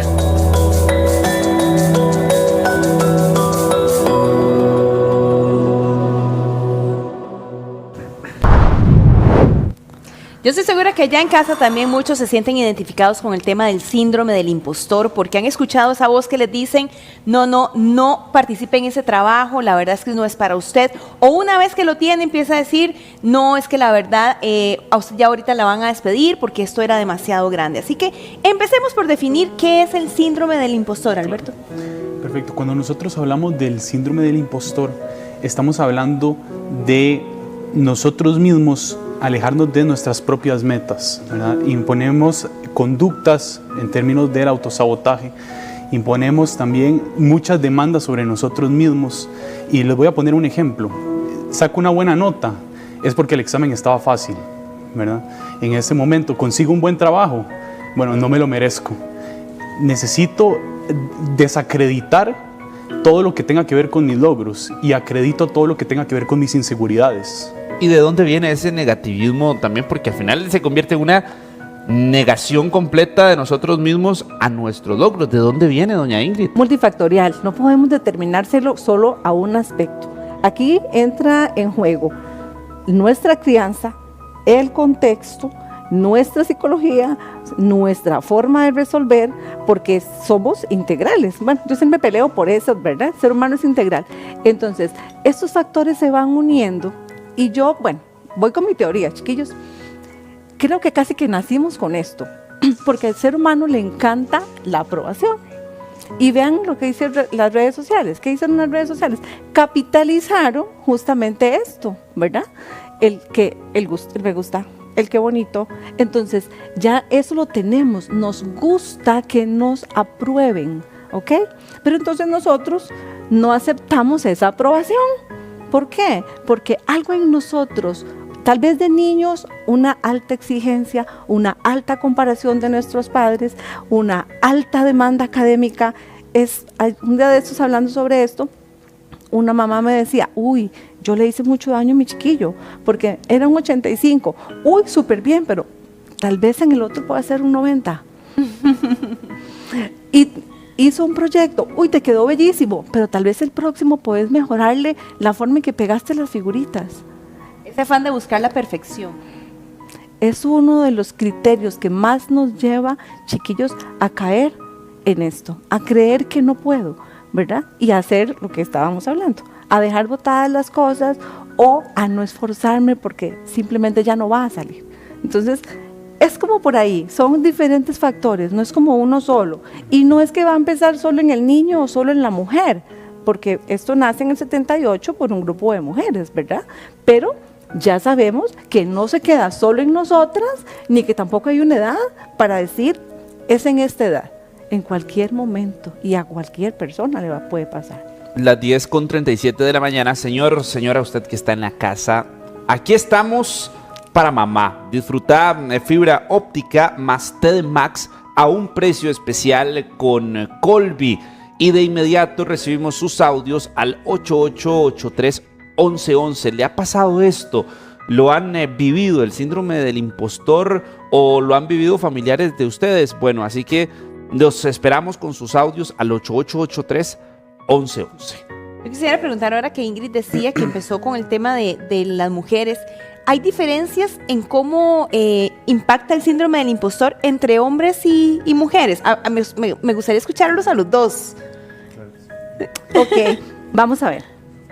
Nosotras somos tremendamente emocionales, ¿verdad? Nuestra forma de responder a los impulsos es muy emocional, ¿verdad? Ellos son un poco más racionales. Esto es pura biología. Aquí no tiene nada que ver con género. Hagamos un para allá, porque el género ya no lo va a determinar. Esto es pura biología. Entonces, ¿qué pasa? síndrome del impostor o fenómeno del impostor, que es como se conoce en este momento, porque ya no es algo que sea un cúmulo de conductas, sino que es algo que se va presentando, ¿ok? Entonces, nosotras tomamos decisiones en muchas oportunidades por las emociones. Entonces, podríamos decir que nos puede impactar en la forma en que lo adoptamos como más rápido que ellos, ¿ok? ¿Dónde está la diferencia? Que ellos, al darse cuenta, reaccionan más rápido que nosotras. Nosotras estamos muy acostumbradas a que podemos sobrellevarlo, a que, como decís vos, voy creyendo y lo voy dejando, ¿verdad? Ellos entienden como que, ok, ya fracasé aquí. Al hombre le piden ser exitoso, al hombre le piden ejecutar, al hombre le piden ser. Nosotras podemos llevarlo un poco más por las emociones, hacerlo un poco más largo. La torta con nosotras está que tomamos decisiones con base en esto, ¿verdad? Entonces, esa es como la diferencia que podríamos notar. Claro, muy bien. En la construcción de nuestra propia identidad también como hombres, podemos ver todas estas presiones a nivel social, la presión de ser exitoso, la presión de ser esta figura del macho, ¿verdad? Y muchas veces esa propia imposición nos hace dejar de cuestionar si realmente estamos saboteándonos, si realmente estamos siendo nuestro propio impostor, ¿verdad? La sociedad en realidad nos ha enseñado a usar nuestros puños y nuestros brazos, nuestra fuerza para defendernos ante el mundo, pero muchas veces se nos deja de lado el aprender a usar nuestro corazón y nuestra mente, poder cuestionarnos realmente cómo estamos. Y definitivamente pues eso afecta mucho las exigencias que nos ponemos a nosotros mismos. Muchas veces estas vienen incluso de comparaciones hacia otros hombres. Y eso es algo que puede ocurrir definitivamente. Y cuando llegan estas comparaciones, evidentemente va a caer en el síndrome del impostor la persona. Pero ¿qué pasa cuando las comparaciones son muy cercanas? O sea, son hasta con uno mismo, ¿verdad? La comparación de lo que tenía hace un año a lo que tengo ahora, o de lo que tenía la semana pasada y de lo que de repente tengo ahora. Claro. Comparaciones. Muy bien, esto está muy relacionado al tema de la suficiencia, ¿verdad? Y muchas veces lo que tenemos que hacer es cuestionarnos en qué momento de nuestra vida nos dimos cuenta de que un error tiene que ver algo con nuestro valor como seres humanos, nuestro valor como hombres, nuestro valor como mujeres. Esta es una pregunta muy importante. Yo suelo hablar a veces entre mujeres cuando doy algún tipo de charla sobre este tema y siempre les hago un test. Entonces les digo, a ver, manita arriba y van un dedo por cada una que es un por yes, lo que te encuentras. Un sí, exactamente. Entonces Claro. una de esas es siempre muchas actividades. Le dices sí a todo. Mira, Eso. puedes quedarte esta noche para terminar de afinar. Ah, sí, claro. Mira, el fin de semana hay un evento, no sé qué. ¿Podrías participar y nos ayudas? Sí, por supuesto, por lo que decía Ingrid. Ocupamos validación. El otro es, cuando te dicen un halago, mira, qué lindo que te quedó el cabello, Ingrid. ¡Ay, qué lindo! Nada que ver, vieras. Si es que anda súper rebelde, ¿no? Entonces, cada vez que recibimos un halago, es como decir, no lo validamos. No es para mí. Es como, qué linda esta blusa. Viejísima, vieran lo que tiene. No, hombre, se está llena de chanchillos. Nunca podemos merecer un halago.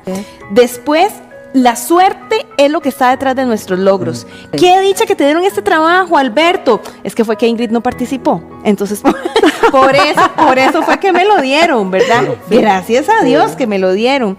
Siempre hay una sensación de que pudimos haberlo hecho mejor. Siempre. Y entonces hay que entregar el trabajo al mediodía y a las 11:59 está uno sufriendo para ver qué le arregla, qué le quita, porque nunca está satisfecho con lo que tiene.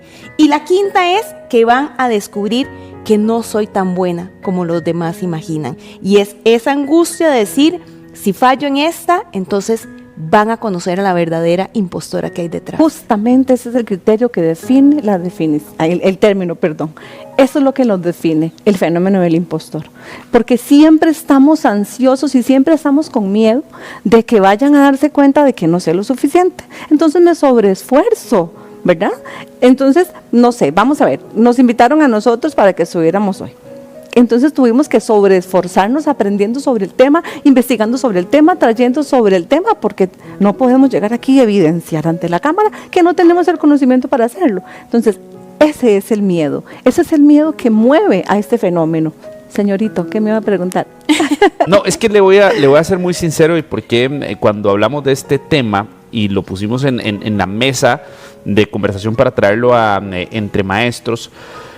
De verdad que esto no es solo un tema de que si nos cuestionamos o no, es que también viene hasta el propio autoestima, pensaría uno. Es lo que de más que si no afecta. tenés un buen autoestima, entonces te vas a cuestionar constantemente tus logros y vas a decir, esto no me lo merecía y me lo están dando. ¿En qué momento se va? Y nos Claro. va afectando. O sea, según vamos dudando de nuestras capacidades, según vamos minando lo que nosotros sabemos y que sabemos que lo sabemos, porque nos capacitamos, nos formamos y llenamos las paredes de títulos y sabemos que tenemos el conocimiento. Pero ya cuando vamos pasando por ese pequeño filtro del miedo a que alguien pueda descubrir que no sé, vamos minando esto.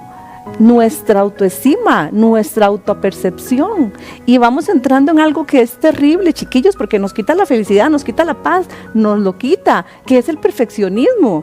Entramos en eso que dijo Ginés ahorita, entramos en que 11:59 y estoy totalmente metido en esto para que todo sea mejor. Doña Ingrid, pero ¿cuánto tiene que ver también la gente? Ahora nos explicaba el contexto familiar y lo que pueden provocar nuestros antepasados Claro. y demás. Ujú. Pero la gente que está en nuestro día a día, un jefe, por ejemplo, Uy, qué un lindo. compañero de trabajo que está encima y que usted de repente dice, lo que me está provocando esta persona es de que ya no creo en mí mismo. Porque esto que estás diciendo es uno de los criterios que más lastima este fenómeno. ¿Por qué? Porque el ambiente laboral es uno de los que más suma para que este síndrome, este fenómeno se dé. Porque esa competitividad, esa exigencia, eso de ser mejor que el otro, esa comparación, un jefe con el que nada te queda bien, un jefe que te critica, un jefe que te pide más, entonces estás en esa sobreexigencia, en esa hiperreactividad de la que hablábamos el otro día con Saray. Entonces, ¿qué pasa con esto? ¿En qué minamos?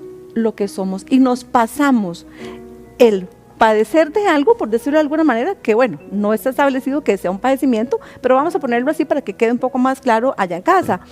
Entonces, pasamos del que tengo esta condición a soy esto. Y es ahí donde tenemos que hacer ese muro gigante, porque no puedo seguir creyendo que un grupo de conductas que estoy ejecutando o un grupo de pensamientos que me rigen, eso soy.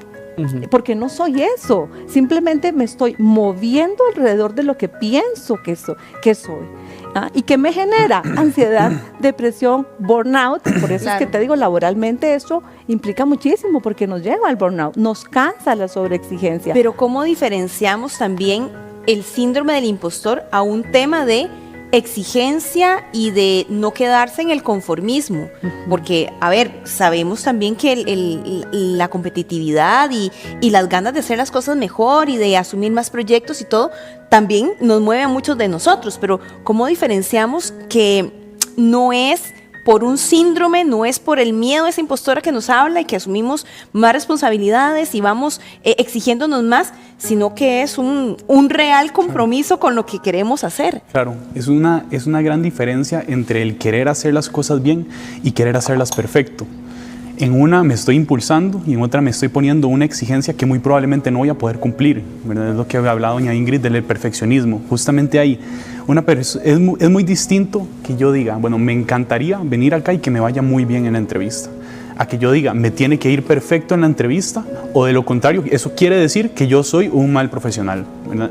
Está mucho en cómo nosotros nos hablamos, y me encantó algo que dijo doña Ingrid ahora, que es cómo tendemos a englobarnos como un todo por una sola conducta, por un solo fallo, ¿verdad? De pronto me da tanto miedo fallar, porque pienso que si fallo, todo yo soy un fallo, ¿verdad? Tendemos a globalizarnos y esa deja en evidencia lo importante que es cómo nosotros nos hablamos, la compasión con la que nos tratamos, ¿verdad? Y esa es la línea que distingue la perfección de querer hacer las cosas bien. Alberto, y aquí también más allá del ámbito laboral, porque yo creo que hay que dividirlo en ámbitos laborales, familiares y hasta de amistad, ¿verdad? Es decir, si mi amigo se da cuenta que yo salí y no fui con él a X lugar, o que hice tal cosa y no la hice con él, y entonces si se da cuenta va a dejar de ser mi amigo, por ejemplo. Entonces, es que se nos mete en todo en la vida este síndrome del impostor. Este impostor es un desgraciado. Está por todo lado y no va a cambiar hasta que nosotros cambiemos la forma en que pensamos, la forma en la que hablamos. Hablamos ahora mucho de estas demandas que muchas veces pueden ser de perfección, de comodidad, demandas de justicia que tenemos ahí todos los días, incluso cuando vamos por ahí manejando en la calle. Todas estas son demandas que ponemos hacia nosotros mismos y hacia los demás. Y hasta que no tomemos control de ellas, no va a cambiar, ¿verdad? Y no solo eso, sino actuar acorde a nuestros valores, actuar acorde a lo que nosotros queremos. Ahora mencionabas algo muy importante del autosabotaje, ¿verdad? Y cuando hablamos de esto, vemos conductas específicas que van direccionadas o sea, más bien que nos alejan un poco de las metas que nosotros realmente queremos lograr. Y esto deja en evidencia que nosotros mismos a veces somos nuestro peor enemigo. ¿Cómo nos hablamos? ¿Cómo nos tratamos? Nuestro peor enemigo. Esa frase está muy fuerte. Y es real, es real. Yo les cuento una anécdota. Es real. Y yo siempre digo, es más interesante cuando yo cuento la historia de cómo casi no soy presentadora, más de cómo llegué a ser presentadora, porque paso todas las pruebas, ¿verdad? Para iniciar mi carrera, paso todas las pruebas, perfecto, lo hice genial, pero cuando ya me dan el trabajo y estoy frente a cámaras, empieza la impostora a hablarme como, ¿cómo está sentada en esa silla? ¿Usted de dónde viene? Para nada. Y empiezo a trabarme, y a trabarme, y a trabarme, y no había forma de que saliera bien. A enjuiciarme, a creerme que no era merecedora de ese lugar. Eso es. Y yo, de verdad que yo dije, no, ya en cualquier momento me van a quitar de este puesto, hasta que encaré a la impostora, que es lo que quisiera como hablar ahora. ¿Cómo le hablamos a esa voz para decirle, cállese? ¿O cómo la ubicamos, Ingrid? ¿Cómo hacemos para darle el lugar a esa tendencia de pensar que no somos suficientes? Lo que siempre les digo a las personas que están ejerciendo bajo estas conductas es, primero reconozca que las tiene. Primero reconozca que están en usted, porque así como nos estás contando que vos te hiciste consciente de que estaban, ese es el primer paso. Reconozca que está pasando, reconozca que usted se está hablando feo, reconozca que usted está saboteándose, que inconscientemente está haciendo algo para que las cosas no salgan bien, ¿verdad? Luego, una vez que lo reconoce, deje de justificarse. Porque es muy fácil decir, bueno, sí lo tengo, pero es que hoy me levanté tarde, entonces algo en mí no viene muy bien. Estoy con sobretrabajo, entonces por si algo sale mal. Entonces empiezo a justificarlo. ¿Qué me ibas a preguntar? No. Seguimos. Estoy muy atento, créame. Luego, registre todo lo bueno que hace, Ginés. Porque se nos olvida esa vocecita que yo siempre llamo la loca de la casa. Esta le tengo nombre, ¿verdad? La mía tiene nombre. Entonces, claro, es más fácil porque la controlas con el nombre, si la llamas por el nombre, claro. Entonces, empiezas a justificarte, entonces detienes la justificación y empiezas a validarte lo que tienes bueno. O sea, ¿qué hay bueno? Hoy tenemos un aparatito maravilloso que nos acompaña hasta el baño. Entonces, abra su blog de notas, ponga en su blog de notas todas las cosas buenas que salieron hoy. Registre todo eso bueno que pasó y analice eso bueno que pasó, analice eso bueno que hizo y diga, pucha, de verdad que yo tuve que hacer algo para que esto pasara. Des ese abracito, Ese cariñito de felicidades. Esa es la que sigue. Tenga compasión con usted. Ese juicio no se dé tan duro. ¿Para qué se da tan duro? No, es que no puedo, es que qué miedo, y es que me va a descubrir, y traqueamos y generamos ansiedad y taquicardia y espasmos y parestesias y jaquecas y problemas gastrointestinales, porque es que, chiquillos, esto de verdad afecta la calidad de vida. Por supuesto. Y ahí es donde está la diferencia cuando tenemos que buscar la atención. ¿Por qué? Porque ya nos está afectando nuestras 3 áreas funcionales. Entonces, tenemos que ponernos un alto. Entonces, 4 pasos fáciles. Primero, lo reconozco. Segundo, me dejo de enjuiciar. Tercero, voy registrando las cosas que sé que hago buenas, porque también tengo muchas cosas buenas, pero tengo que aprender a verlas. Y por último, sé compasivo con usted. Ese abracito que dijiste. O sea, reconozco que sí, que a veces las cosas no me salen tan bien, pero lo que me sale bien, qué bonito que me sale bien. Qué bonito que puedo abrazarlo, qué bonito que puedo apapacharlo, qué bonito que lo puedo integrar a mí, ¿verdad? Y ahora sí, cuando ya lo integro, viene el paso del cambio. que es esa confrontación y decir, esto es un autosabotaje, porque ahí es donde se mezclan uno con el otro. Empiezo a hacer conductas que reafirman que soy malo. Entonces ahí es donde ya entro en el otro tema. Hablo mucho, ¿verdad? Aquí estamos para celebrar a mamá. Comprale o renovale su plan postpago con celular a precios especiales y quedarás participando por tarjetas de regalo con Colby. ¿Qué nos han dicho a través de los audios de WhatsApp al 88831111? Buenos días. Buenos días. Yo me identifico mucho con el síndrome del impostor. Bueno, brevemente les cuento, yo soy manicurista y desde que empecé puse todo de mi parte para que las cosas salieran bien y nunca me quedaba bien mi trabajo para mí, ¿verdad? Fue tanto la presión que ejercí en mí misma que terminé cerrando mi negocio porque no pude. Y la verdad me ha costado mucho y trato de vencer esto, pero a veces siento que es imposible. Alberto, ¿qué le podemos decir? Claro, en tu caso, algo muy importante que hay que preguntarnos y con respecto al autosabotaje muchas veces es ¿por qué me estoy autosaboteando? ¿Por qué estoy haciendo cosas que me alejan de esa meta que tengo? Y creo que acá la pregunta que hay que hacerse es ¿qué estoy evitando? ¿Qué miedo estoy evitando? ¿El miedo a fallar? ¿El miedo a hacer las cosas mal? ¿El miedo a cómo voy a ser evaluado? Y con respecto a esto, tomamos control, empezamos a cuestionarnos un poco, habla la voz de la compasión también, y empezamos a tomar acción con respecto a estas metas. Creo que eso definitivamente sería muy importante. Me gustan mucho las preguntas que estás planteando porque esto es trabajar con la emoción, con el sentir de ella. Pero yo te agregaría una ahí y se la agregaría a ella. ¿A quién quieres agradar? ¿O cuál juicio estás tratando de complacer? Porque no siempre es tu juicio, tu necesidad. ¿A quién? ¿Quién te recuerda esa exigencia de perfección? Entonces, ahí ya vas como encontrando esa meta de mejoría, ¿verdad? Yo le agregaría esa. Veamos la sabiduría popular. Nos fuimos a la calle y la gente tiene sus posiciones con esto de síndrome del impostor. ¿Cuántas veces le ha pasado? Veamos. Bueno, tener un poco de más amor propio, quererse más y saber lo valiosas que somos como mujeres y necesarias en este mundo para salir adelante. No autosabotearse, no, pero siempre arreglarse bien bonita, ¿verdad? Eso es muy, muy importante. De aumentar la autoestima, quererse más, pero siempre nos cuestionamos, ¿verdad? ¿Qué se hizo bien, qué se hizo mal? Pero el quererse más y tener más autoestima por uno, amarse, el amor propio, ¿verdad? Amarse lo primero, nos lleva a corregir esos errores.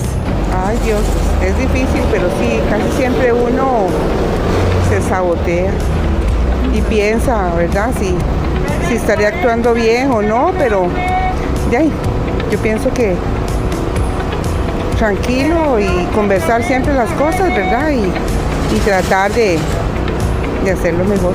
Lo primordial sería confiar en uno, siempre tratar de ser lo mejor de uno mismo, no enfocarse mucho en las críticas por más que uno se las haga a sí mismo, sino tratar de que si me critico a mí mismo, buscar la manera de solucionar esa crítica que yo mismo estoy haciendo. Que no hay que darse tan duro, que todas tenemos muchas habilidades, a veces no nos damos cuenta cuáles son. De mejorar, es que es difícil, y más cuando uno trabaja, la casa, los chiquitos, son muchas cosas que hay que tratar de mejorar. Sí, en vez uno es más duro con uno que con lo de los demás o las demás. Sí, es una parte que le ha costado a uno madurar más. Claro que sí, es complicado. Tiene que ver mucho con autoestima y también con la ayuda que recibas en la casa. A veces las mujeres estamos muy solas y no tenemos quien nos aconseje y quien nos diga. Hay que buscar ayuda. Lo que pasa es que no es cualquier persona la que te aconseja.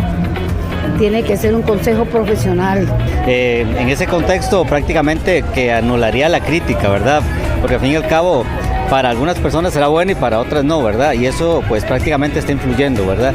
El sentido propio de eso para mí es, de ahí, si no quiero pues afectar mi salud emocional, tal vez no hacerlo, ¿verdad? Lo que tenemos que aprender a hacer nosotras las mujeres es a valorarnos, a darnos nuestro lugar, a saber que somos seres humanos que merecemos todo el amor y todo el respeto.